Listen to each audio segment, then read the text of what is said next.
ikaw ang aking kapangyarihan. Ang sabi ng Biblia sa Awit 18:2, ang pangalan ni Yahweh ay batong di matitibag, matibay na muog at tagapagligtas. Ang Diyos ang sa akin nag-iingat, tagapagtanggol ko at aking kalsabi. Binalik naman sa Kawikaan 18:10, ang pangalan ni Yahweh ay matibay na tanggulan, kanlungan ng matuwid, laban sa kasamaan. Taas. Ikaw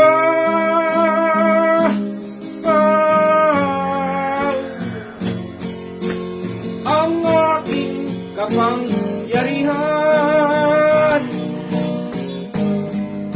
Diyos sa nakaraan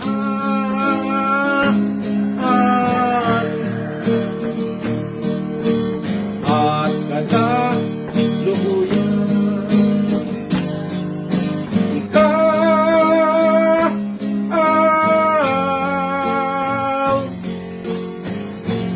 ang aking kapangyarihan, Diyos sa nakaraan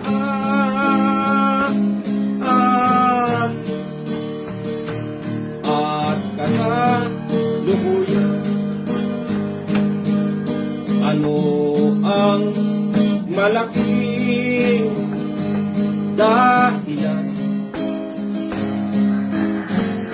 Ano ang malaking dahilan? Ano ang malaking dahilan? At ako ay nanalig sa'yo ng buong katapatan, ng buong katapatan. Ikaw ang aking tanggulan, ikaw ang aking kaligtasan.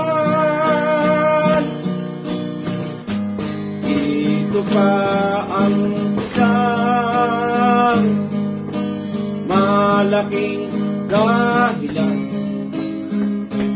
Ito pa ang isang malaking dahilan.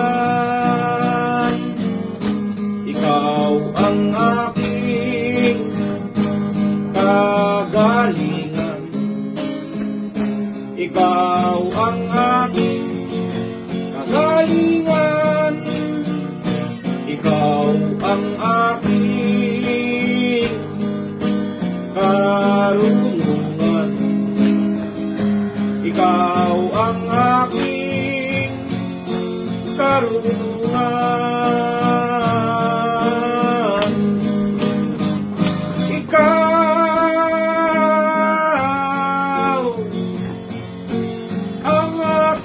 Kapangyarihan, Diyos sa nakaraan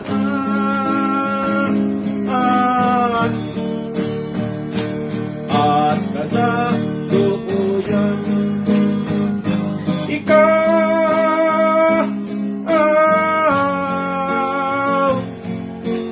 ang aking kapangyarihan, Diyos sa nakaraan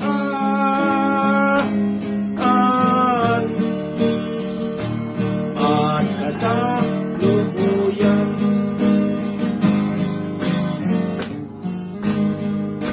Ano ang malaking dahilan?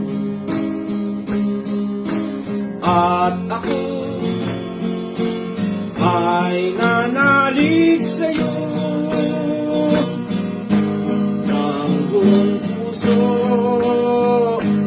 at katotohanan, ng buong puso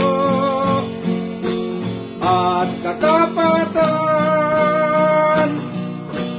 ang malaking dahilan.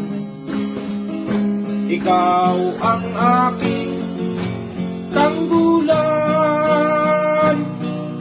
ikaw ang aking kaligtasan, ikaw ang aking kaligtasan.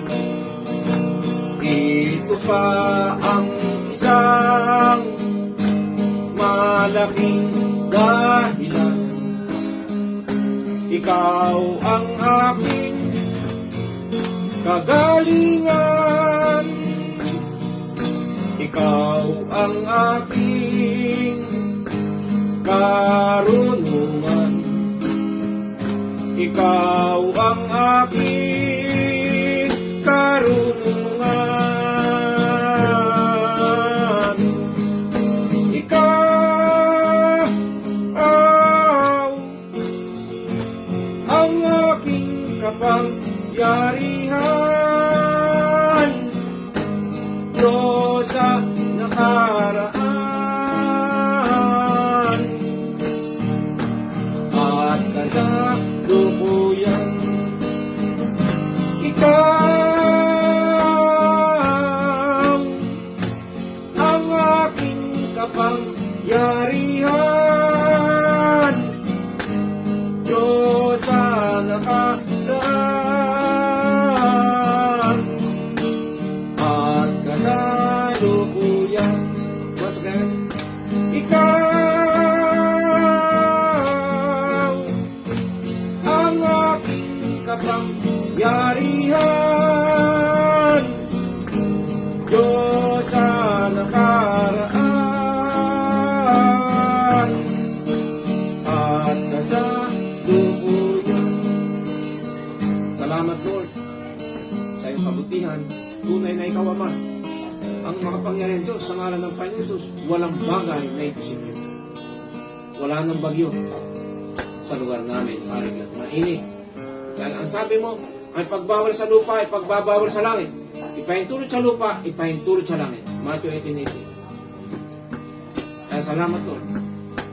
Walang di maaari sa'yo. Genesis 18:14.